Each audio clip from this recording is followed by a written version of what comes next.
apa yang hari-hari ini viral, unclean spirit di dalam patung. Adakah cara agar setan tidak masuk ke dalam patung rohani? Ada.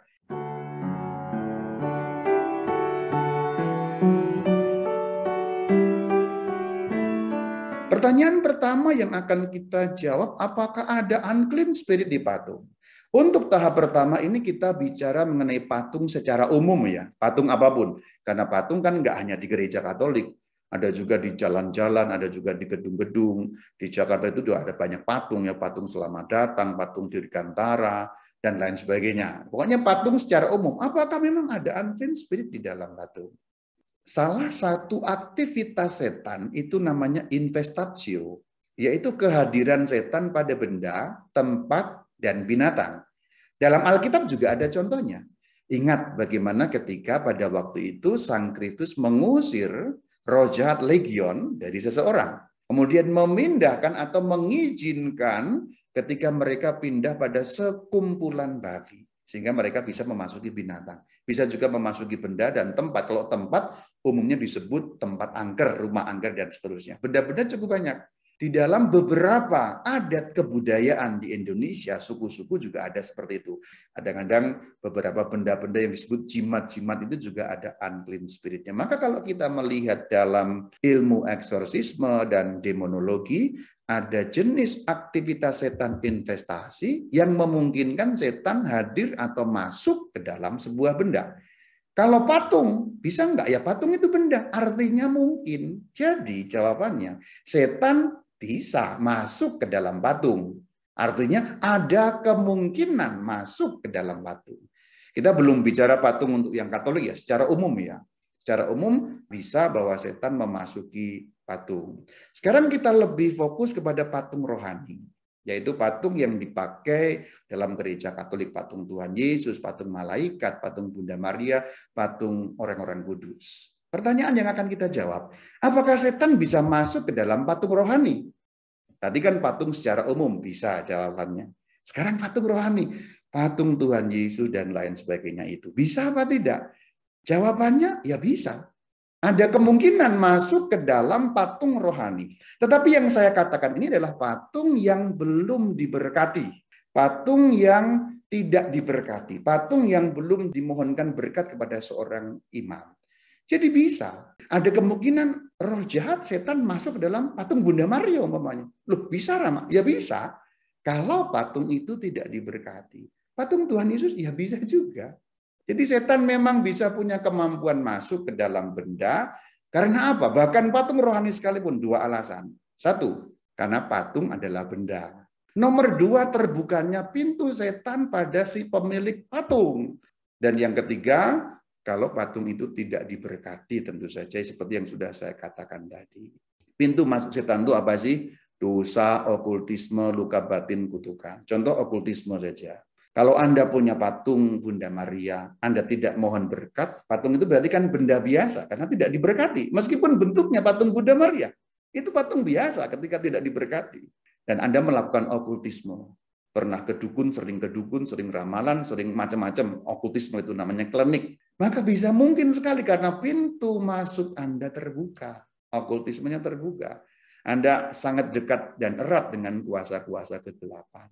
Apa itu 4 pintu setan? Anda nanti klik saja ke channel YouTube Katkit, klik saja Katkit 4 pintu setan, Anda bisa itu.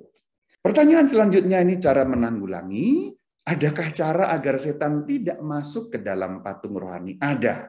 Jawabannya adalah benediksio.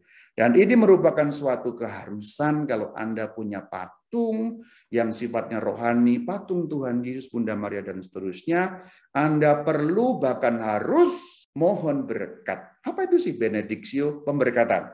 Jadi pemberkatan benda-benda rohani, terutama patung, sangat penting. Artinya, kalau kita tinjau dari sudut pandang ilmu demonologi dan eksorsisme. Saya jelaskan, ini bukan kata saya, tapi ini juga kata gereja.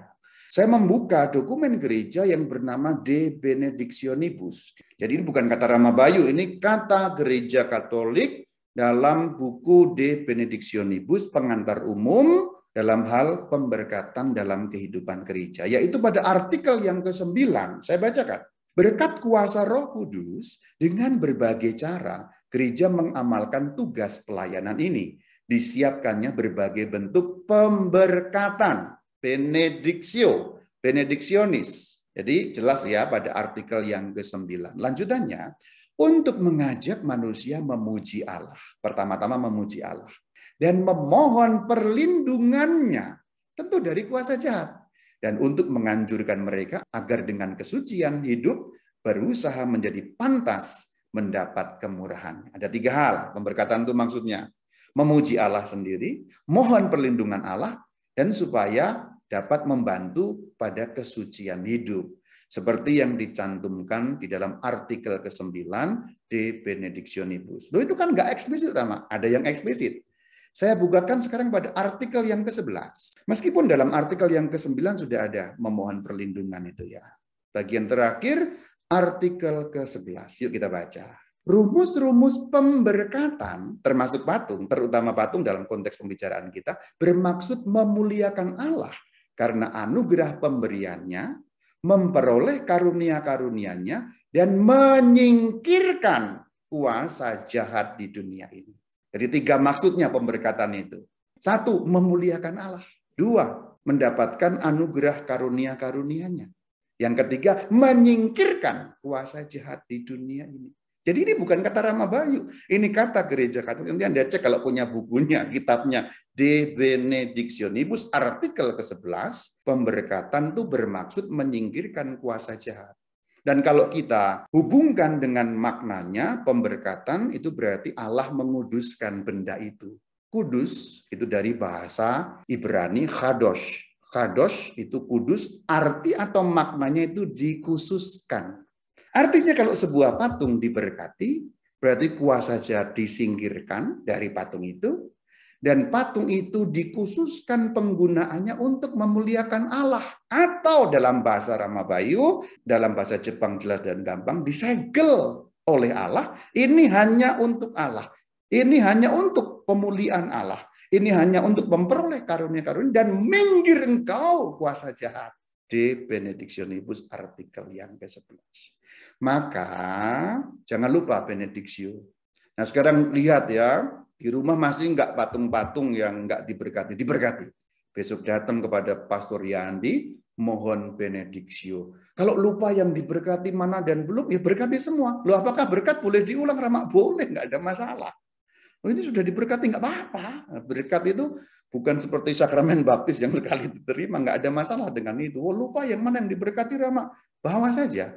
Inilah apa yang dikatakan dalam gereja, saya tunjukkan sumbernya juga, saya paparkan dan bukan merupakan opini dari saya. Demikian pembahasan kita dalam hal unclean spirit, sudah kita uraikan dari peristilahannya sampai hal yang praktis mengenai benediksio. Ya, jangan lupa ya, berkat patung ya. Semoga ada gunanya untuk kita semua yang mendengarkan. Shalom Alaikum.